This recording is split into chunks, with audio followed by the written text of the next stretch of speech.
Tanong ko, sagot ko. Ano ba to? Sorry kung ganun rin lang. Bakit ho pa kayo nakapwesto sa gobyerno? Sayang po yung pinapasweldo sa inyo ng ating gobyerno. In behalf of taong bayan, I'm here because I was elected by the people. And that's why I'm asking you this question. Nakatanungan din po ng taong bayan at hindi nyo kayang sagutin. Magsiresign na kayo. INUTIL kayo. Nakakaya kayo. Bilyones po itong pinag-uusapan natin. So dapat everything should be in black and white. Is this the way we take care of the people's money? 1 billion pesos a year. 5 billion pesos in 5 years. 5-year contract. I would like to apologize if I cannot answer that particular question. You cannot. Yes, sir. Sino po sa tingin ninyo ang pwede makasagot po nito? Sir, the previous representatives of the DOF, that is Yusek Chongko, Nasaan po si Yusek Chong? resigned na po kasi siya. Nag-resign na. Yes, sir. Okay. Maganda ang paghugas kamay po ninyo. Hindi naman po, sir. It's just that Pero alam niyo po na magkakaroon tayo ng consultative meeting at ito po ay patungkol doon sa dokumentong isinumiti niyo po sa Bureau of Customs. Na ang Bureau of Customs naman isinumiti sa akin. So ngayon sinasabi niyo po, hindi niyo masasagot ang unang napakadali kong tanong. That's just icing in the cake. Yes, sir. Pinakamadali, walk in the park actually itong sagot na ito. Yes, sir. Ako kaya kong sagutin to. Kahit na hindi ako ang dapat sumasagot. However, sa umpisa pa lamang, hirap na kayo. Paano pa kaya mamaya sa masusunod? Baka pagpapawisan na kayo, sinlaki ng buti ng munggo.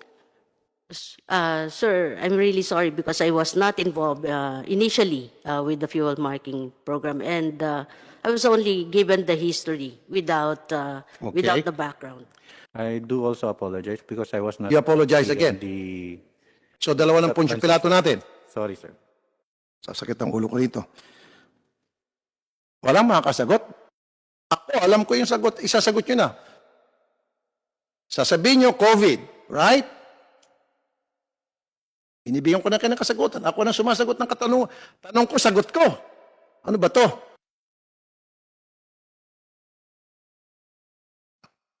Sorry kung ganun rin lang. Bakit ho pa kayo nakapwesto sa gobyerno? Sayang po yung pinapasweldo sa inyo ng ating gobyerno ng mga simpleng katanungan. In behalf of taong bayan, I'm here because I was elected by the people to ask questions like this. It is my job. I was voted for this. I represent the people of the Philippines. And that's why I'm asking you this question. Nakatanungan din po ng taong bayan at hindi nyo kayang sagutin. Magsiresign na kayo. Kung ganun rin lang. INUTIL kayo. Nakakaya kayo. Sinabi dito, case filed on March 17, 2022. One case was filed with the DOJ against Luzon Petroleum Integrated Service Stations Incorporated with docket number blah, blah, blah, blah, blah. Hindi na nasundan. Wala dito na sinabi na meron pa kayo mga kinasuhan at pending, etc., etc. Bukod tangi, isa lang ang sinasabi dito na nakasuhan out of 7,523 na nakitaan nyo na may violation. Siguro, gusto mo bigyan ko ng sagot? Alam mo, itong kinasuhan nyo, bastos to. Kinasuhan nyo, bastos. Hindi nga. Bakit bastos? Tanungin nyo. Hindi marunong makisama, hindi marunong umareglo. Kasi kung umareglo to, di, wala sana siya sa listahan. Am I right or am I right? Siguro yung 7,222, umareglo yon. Kaya hindi kinasuhan. Now, ang tanong, dito sa kinasuhan ninyo, siguro matigas ang ulo kaya kinasuhan. Now, later on, nung nakasuhan na, mareglo, kaya nawala ng kaso. Now, I need to find out ano nangyari sa kaso niya. Anong status ng kaso niya? Siguro, most likely, na-dismiss.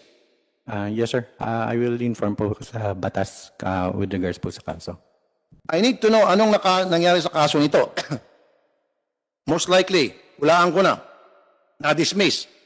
Bakit? Bumigay din sa bandang huli. Noong una siguro nagmatigas.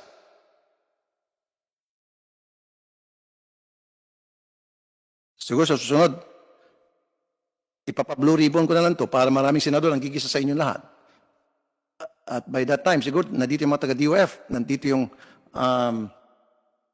boss mo. Sa homogeneity, Kaso hindi ikaw eh. Dapat yung yung SGS eh.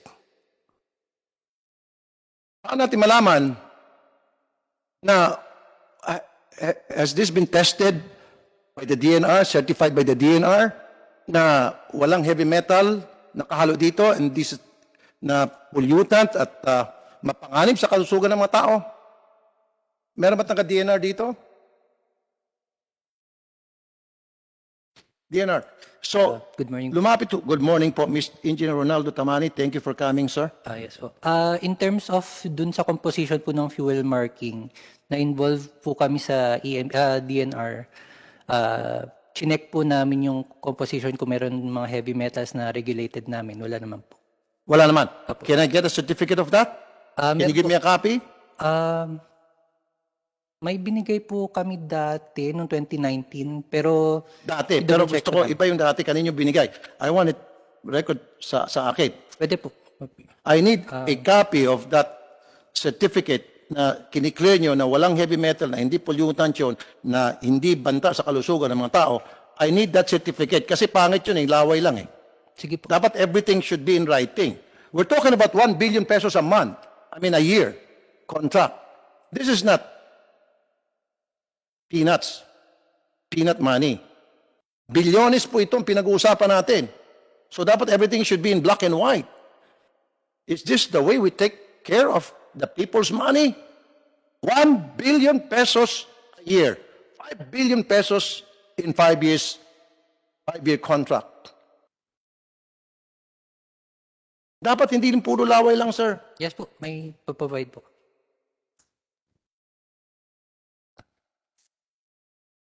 How can we proceed kung lahat puro mga walang alam?